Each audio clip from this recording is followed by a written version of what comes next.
Hello learners and welcome back to constant learners. आज की video में हम मशीन लर्निंग के बेसिक्स को डिस्कस करेंगे एंड हम देखेंगे कि हम अपने एवरीडे लाइफ में मशीन लर्निंग को कहाँ यूज़ करते हैं। ओके सो हम लोग मशीन लर्निंग के एप्लीकेशंस को डिस्कस करने वाले हैं। If you wish to see the same video in English, I will link that above and also in the description box below. So let's get started. Machine learning एक ऐसा concept है या एक ऐसा फील्ड ऑफ स्टडी है जहाँ पे हम मशीन्स को एक एबिलिटी देते हैं या एक चांस देते हैं कि वो खुद से सीख सके without being explicitly programmed. Means what? Without being programmed, word to word programming की जगह, वर्ड टू वर्ड कोडिंग देने की जगह या उसको बताने की जगह कि उसको क्या करना है, हम उसे एक चांस दे रहे हैं कि वो खुद से समझ ले कि उसे एक्चुअली करना क्या है। राइट? तो हम मशीन को कोई इंस्ट्रक्शंस नहीं दे रहे हैं, कोई प्रोग्रामिंग नहीं कर रहे हैं, बल्कि हम मशीन को एक चांस दे रहे हैं कि आप खुद से सीखो बिना कोई ह्यूमन असिस्टेंस के।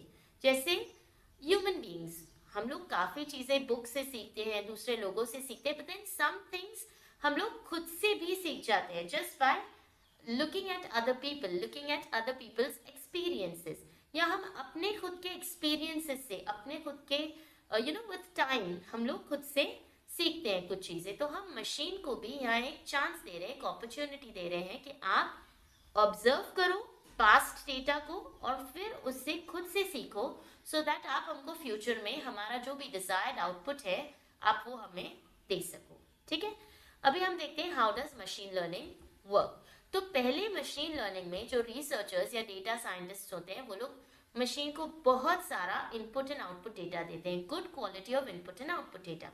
So first question is what is a good quality data? कि जिसमें कोई भी नॉइज ना हो, इनकम्प्लीटनेस ना हो या फिर कोई एरर्स ना हो, अक्यूरेट डेटा होना चाहिए। क्यों अक्यूरेट होना चाहिए? सेकेंड क्वेश्चन, हम दोनों इनपुट एंड आउटपुट डेटा दे रहे हैं, तो दोनों input and output data accurate क्यों होना चाहिए? ताकि मशीन को समझ सके कि आगे फ्यूचर में उसे क्या इनपुट मिल सकता है और हम उससे क्या आउटपुट एक्सपेक्ट कर रहे हैं। तो फ्यूचर में हमें अगर करेक्ट आउटपुट डिजायर कर रहे हैं हम, तो हमको मशीन को अभी ड्यूरिंग हिज लर्निंग फेज हमें उसको good quality of input and output data दोनों देना पड़ेगा। इनपुट एंड आउटपुट इसलिए क्योंकि हम मशीन से खुद से लर्न करने का एक्सपेक्ट कर रहे हैं। राइट? तो अगर उसे खुद से सीखना है तो उसे पता होना चाहिए कि मुझे क्या मिलेगा और मुझसे आउटपुट में क्या एक्सपेक्ट किया जाएगा। राइट? तो जब हम उसे इनपुट एंड आउटपुट डेटा देंगे तभी उसे समझेगा कि हम उससे क्या एक्सपेक्ट कर रहे हैं इन द फ्यूचर। अब ये इनपुट आउटपुट डेटा के साथ हम उसे कुछ एल्गोरिथम्स भी फीड करते हैं और फिर मशीन इन दोनों को यूज करके, that is data and algorithms को यूज करके एक मॉडल जनरेट करता है, अपना खुद का एक लॉजिक जनरेट करता है। ऑलराइट? और फिर इस लॉजिक के बेसिस पर वो फ्यूचर में हमें डेटा आउटपुट देता है। जैसे फॉर एग्जाम्पल हमने मशीन को दो नंबर्स फीड किए with the plus sign, that is 2 + 3, and we have told it that 5 is the output. तो अब मशीन को समझ गया कि जब मुझे दो नंबर्स मिलते हैं विद द प्लस साइन तो मुझे क्या करना है उसका, तो वो अपना एक लॉजिक वर्कआउट करेगा, अपना एक मॉडल जनरेट करेगा, आइडेंटिफाई करेगा कि ओके मुझे ये दोनों नंबर्स को ऐड करके आउटपुट देना है।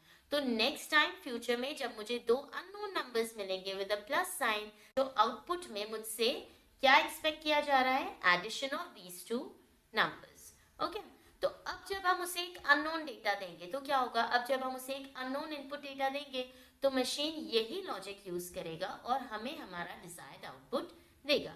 जैसे फॉर एग्जाम्पल अब हमने मशीन को फीड किया 8 and 4 with a plus sign, तो मशीन को समझ जाएगा कि okay the person is expecting the addition of 8 and 4। वो अपना लॉजिक यूज करेगा और आउटपुट में हमें 12 जनरेट करके देगा। ओके, आई होप कि ये जो मशीन लर्निंग का बेसिक कॉन्सेप्ट है ये क्लियर होगा। अभी ना लेट्स सी कि हमारे डेली लाइफ में हम इसे कैसे यूज करते हैं। तो हम सभी ने नेटफ्लिक्स और अमेजॉन प्राइम कभी ना कभी तो यूज किया होगा अपने लाइफ में। इसमें क्या होता है, जब हम नेटफ्लिक्स या प्राइम पे रजिस्टर करते हैं तो फर्स्ट क्वेश्चन हमसे जो पूछा जाता है वो होती है हमारी मूवीज की प्रेफरेंसेस या हमारी चॉइसेस। हमें कुछ अपने चॉइसेस इनपुट करना पड़ता है कि हमें किस तरह की मूवीज देखना पसंद है या किस तरह की सीरीज हमें पसंद है। फिर मशीन क्या करता है, अपना एक लॉजिक जनरेट करता है, वो आइडेंटिफाई करता है कि हमने किन एक्टर्स को प्रेफर किया है या किन डायरेक्टर्स को प्रेफर किया है या किन जॉनर्स को प्रेफर किया है। जॉनर्स मीन्स व्हाट, कि किस तरह की मूवी हमें पसंद है, हमें ह्यूमरस पसंद है या हमें हॉरर मूवीज पसंद है या मिस्ट्रीज पसंद है, तो उसके बेसिस पर, या कॉलेज रोमांस हमें पसंद है, तो उसके बेसिस पर फ्यूचर में फिर वो हमें मूवीज रेकमेंड करता है। ओके, तो ये तो हुआ जब हम फर्स्ट टाइम रजिस्टर करते हैं। ऑलराइट, अब जब हमने कंटिन्यूअसली उस पे मूवीज देखना स्टार्ट कर दिया, राइट, ओटीटी प्लेटफॉर्म्स पे हमने मूवीज देखना या सीरीज देखना शुरू कर दिया, अब क्या होगा, ये कंटिन्यूअसली, ये जो मशीन है ये कंटिन्यूअसली अपने लॉजिक को अपडेट करता रहेगा, कंटिन्यूअसली हमसे सीखता रहेगा।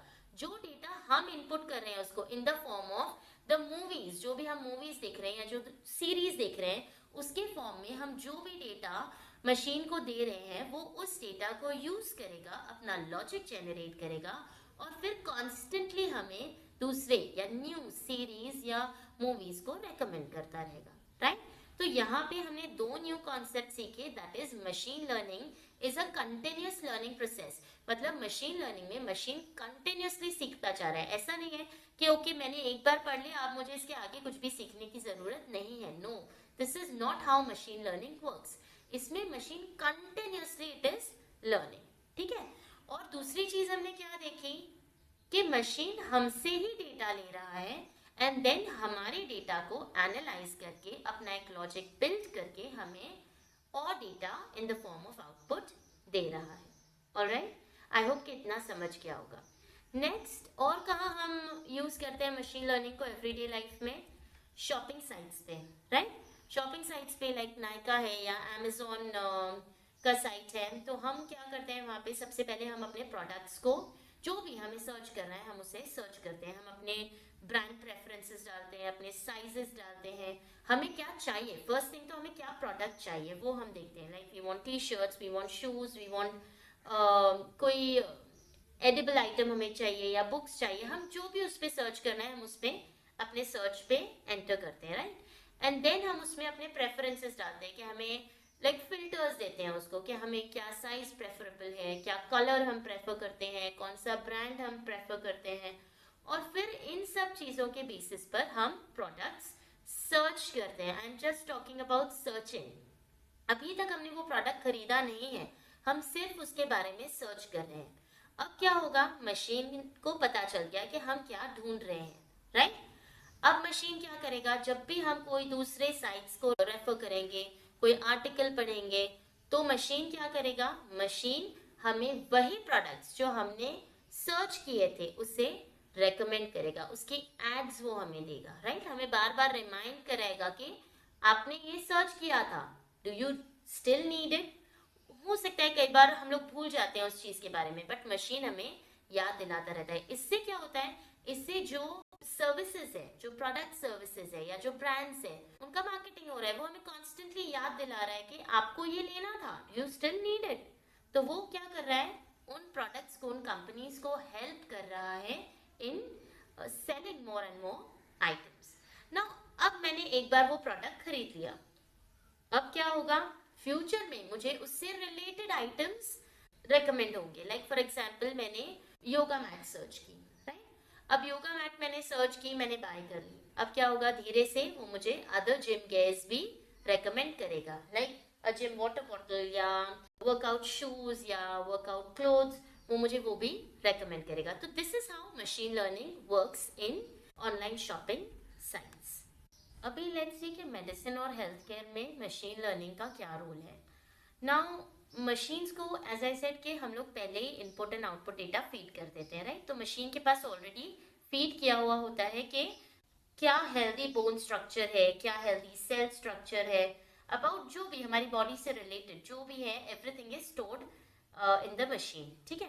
फिर जब कोई भी पर्सन एमआरआई करवाता है या एक्सरे करवाता है या कोई भी स्कैन करवाता है, तो मशीन आइडेंटिफाई कर लेता है डिफरेंस बिटवीन क्या नॉर्मल सेल स्ट्रक्चर है, क्या नॉर्मल बोन स्ट्रक्चर है, एंड जो भी पर्सन, ये जो पर्सन जिसने स्कैन किया है उसका bone structure and cell structure में क्या फर्क है, क्या डिफरेंस है। और वो आइडेंटिफाई करके वो मशीन हमें बता सकता है कि आपको क्या डिजीज है।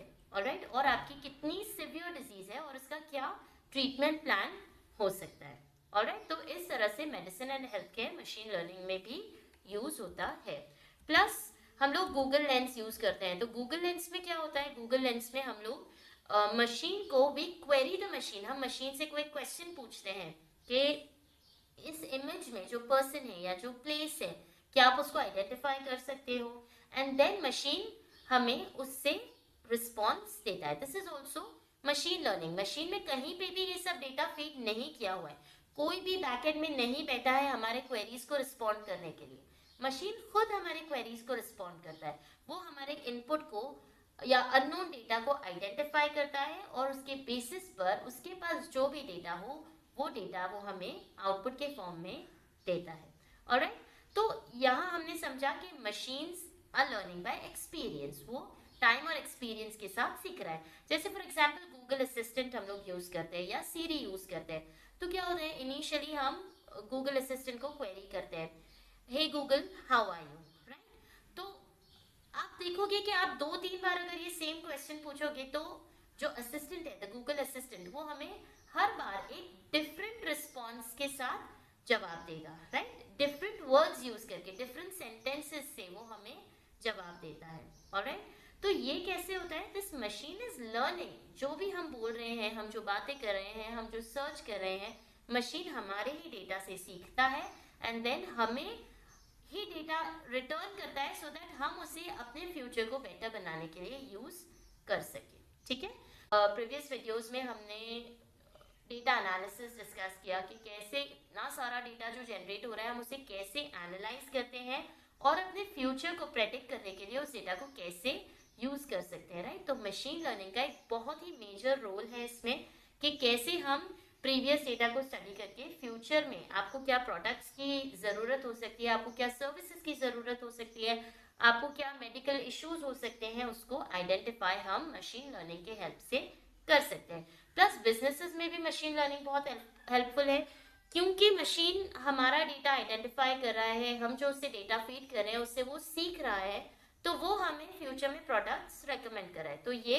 बिजनेसेस को भी प्रॉफिट कर रहा है, करेक्ट, क्यों वो बिजनेसेस को इन्फॉर्म कर रहा है कि आगे फ्यूचर में इस पर्टिकुलर पर्सन को या इस पर्टिकुलर ग्रुप ऑफ पीपल को किन चीज़ों की ज़रूरत हो सकती है, एंड देन जो बिजनेसेस है वो उससे प्रॉफिट कर सकते हैं। I just give one last example, जैसे कि एक प्रेग्नेंट वुमन, राइट, उस प्रेग्नेंट वुमन ने क्या किया, उसने कोई भी प्रेगनेंसी रिलेटेड इंफॉर्मेशन सर्च की या कोई प्रोडक्ट सर्च किया, फिर क्या होगा, विद टाइम धीरे धीरे उससे बेबी प्रोडक्ट्स रेकमेंड होने लग जाएंगे या कोई ऐसे वीडियोस या आर्टिकल्स रेकमेंड होने लग जाएंगे जो उसके pregnancy plus through the child birth, through the parenting उसे हेल्प कर सके। तो ये सब कैसे होता है, मशीन लर्निंग की वजह से होता है। ऑलराइट, आई होप कि मशीन लर्निंग का जो बेसिक है ये क्लियर होगा, एंड आज आप ट्राई कीजिए, try looking for something and see कि ब्राउजर्स पे आपको वही प्रोडक्ट्स के या उससे रिलेटेड प्रोडक्ट्स के इंफॉर्मेशन या एड्स आपको रेकमेंड होती है या नहीं, and let me know in the comment section below. If you like this video please give it a thumbs up, share it with your friends and subscribe to the channel, and thank you so much for watching.